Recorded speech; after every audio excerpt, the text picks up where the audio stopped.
for everyone listening, there's a reason these three people are here, right? So Dean's Cato architecture is a full rack architecture and solution with GPUs built in. Just earmark that. We'll get to that. Rob does open compute OCP type of architecture that allows you to really broaden the kinds of technologies you can put into a rack. And then Liz supports the liquid cooling architecture. So we have the racks, the compute architecture, and the cooling part of it, right?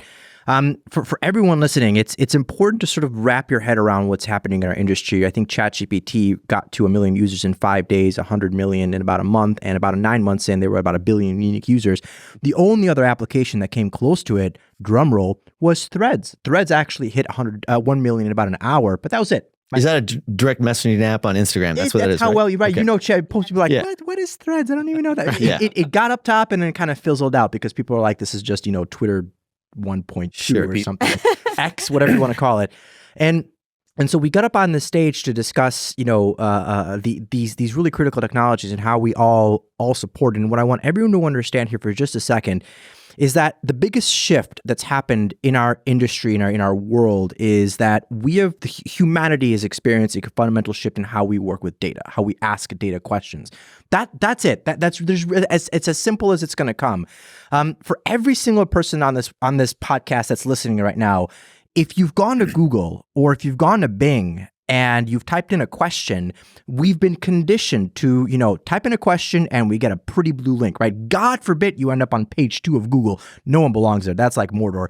But when you get to page 2 of Google, you're really kind of lost. So we've gone from getting that simple blue link to conscious answers, right? So if you've gone on Google or Bing in the past 3 months now, I believe it is, the first response you get is not a blue link anymore. It's a generative AI response. So every single person listening to this podcast right now is feeding it, is a user of generative AI. Now, that is where this pinnacle of a conversation is happening in terms of what actually supports it.